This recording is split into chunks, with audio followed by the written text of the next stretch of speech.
네, 연수각 국회의원 박찬대입니다. 서창석 서울대 병원장님 질의하겠습니다.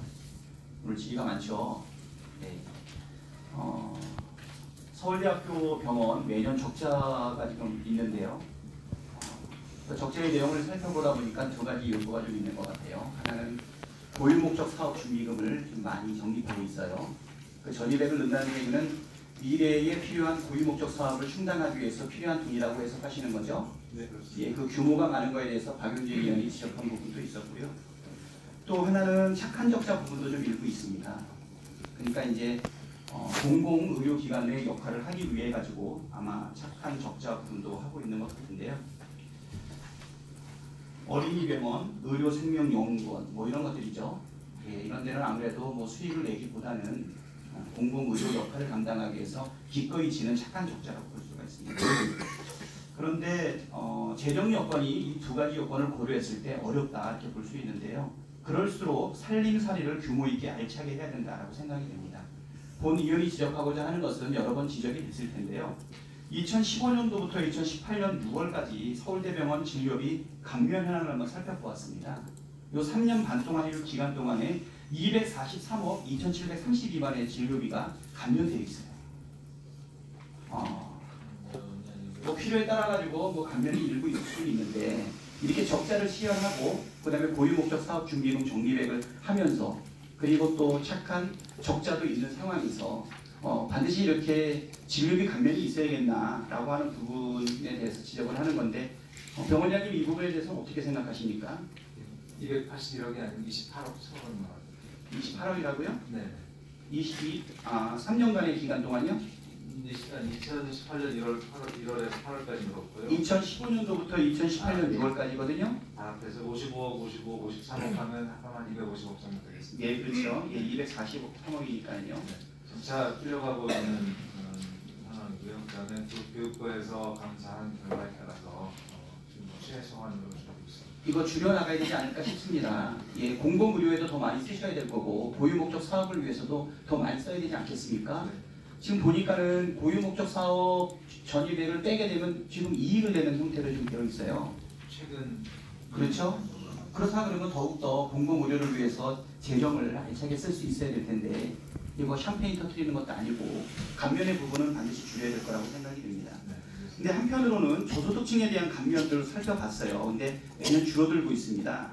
2015년도에는 15억 8천, 16년도에 13억 7천, 17년도에 12억 2천, 18년도에는 6월 말 현재 4억 7천만 원에 지금 불과합니다.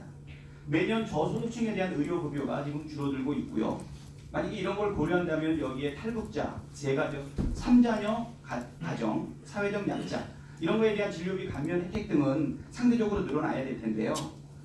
진료비 감면의 그 내용 절대 규모도 줄여야겠지만 상대적 비중도 세밀하게 살펴봐 주셨으면 좋겠습니다. 공공의료기관으로 역할과 책임이 선행되고 있는데 잘 살펴봐 주시고요. 두 번째로는 치평원에서 하고 있는 비급여 진료비 확정 확인 요청제도 아까 이분현 우리 의원님께서 지적을 했는데요. 지금 서울대가 지금 이거 가장 많습니다. 아까 우리 병원장님께서는 규모가 크다 보니까 그렇다라고 말씀을 하셨는데 상급 종합병원 기준으로 봐도 비교를 해도 서울대병원이 압도적으로 환불한 건수나 환불액이 많아요. 그러니까 환자들이 신평원에 청구한 건 자체도 많지만 환자 측이 요청이 정당하다고 판정을 해서 환불해준 비율도 높다는 겁니다. 상급 종합병원 전체의 평균을 비해서 많이 높은데 혹시 원인을 뭐라고 얘기할 수 있을까요? 예, 지금 서울대병원이 상대적으로 희귀질환하고 그다음에 항암 같은 난치성 질환들이 많아서 꼭 최근에 이제 병원 같은 데서 그 약이 효과가 있다고 하지만 급여상에서 비급여상이든 유미 비급여가 되는데 의사의 그런 판단에 의해서 위원회에서 좀 더 살펴보도록 하겠습니다. 정말 그런 정당한 사유로 이렇게 발생하는 것인지 좀 내부적으로 살펴보시고요. 근데 구체적으로 유형들을 살펴보더라도 행정적 착오나 계산 실수라고 보기 어려운 부분이 있어요. 특히 이 중에 환불액 기준으로 가장 많은 차지하는 비중이 2번 유형인데 그것은 바로 별도 산정 불가 항목으로 비급여로 처리된 내용입니다. 예를 들면 드레싱 같은 처치료에 거지 재료비가 이미 포함되어 있는데 거지 비용을 추가로 청구했다는 것이죠. 뭐 이런 것들 사실은 좋지 않고요. 네. 그다음에 또 두 번째로 환불액이 많은 부분은 급여로 가능한 부분인데 임의로 비급여로 처리한 부분이 있다 이렇게 되어 있습니다. 이 부분도 지금 1억이 넘어요. 지금 환자들이 의심을 품고 청구한 건에 대해서 이런 결과가 나오는 것이거든요. 또 대부분의 의료인식을 갖고 있지 않은 환자들 입장에서는 실제로 과다 청구가 됐는지 알지 못하는 환자가 대부분이 아니겠나 이렇게 생각이 됩니다. 병원 측에서는 의료진 교육을 철저하게 해주시고 고의성이 인정되는 경우에는 인사상의 불이익도 주셔야 되는데 너무 신경 안 쓰시는 거 아닌지요? 예, 하여튼 그 의도하지 않는 여러 가지 삭감들이라든지 이런 것들을 좀 잘 살펴보도록 하겠습니다. 그리고 또 복지부에서 작년에 의료 서비스 환자 경험 평가한 걸 알고 계시죠? 알고 있습니다. 결과가 어떻습니까? 별로 결과가 좋지 않습니다. 예. 특히 의사와 환자 소통 분야가 많이 낮습니다. 뒤집어서 얘기하면 서울대병원의 인기도에 비해서 가장 불친절한 병원이라고 생각한다는 것이죠. 서울대병원에서 매년 이런 본질적인 문제를 겪는 이유 중에 하나가 환자와 소통이 좀 부족합니다. 치료 방향에 대해서 설명이나 동의가 제대로 되지 않으면 의료진을 불신할 수밖에 없는데요. 이거 어떻게 개선하시겠습니까?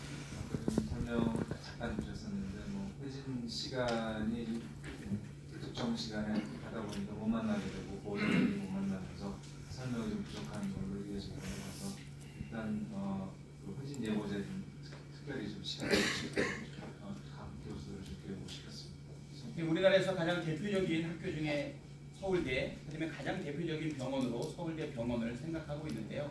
뭐 여러 의원들이 언급을 했지만 서울대가 연구의 부분에서 가장 많은 지적을 받고 그다음에 또 부실 학회에 또 가장 많은 논문들이 게재되고 있는 것 아니냐라고 하는 의혹들이 들고 있는데요. 서울대와 서울대 병원이 우리 국민들 마음에 차지하는 위치를 고려하셔서 이런 부분들에 대해서 더욱 적극적으로 개선의 노력을 해주시기를 당부드립니다. 네, 수고하셨습니다. 서울대학교하고 서울대학 병원은 전혀 다른 거죠, 지금은? 법인은 완전히 다른 거죠? 예. 다만 이제 서울대 총장이 병원 이사장을 겸하고 있습니다. 그러나 병원은 뭐 조금 잘못된 것 같긴 합니다. 실질적으로 병원장이 실질적으로 대표라고 운영을 하고 있습니다. 예, 다음 박경미 의원님 질의해 주시겠습니다.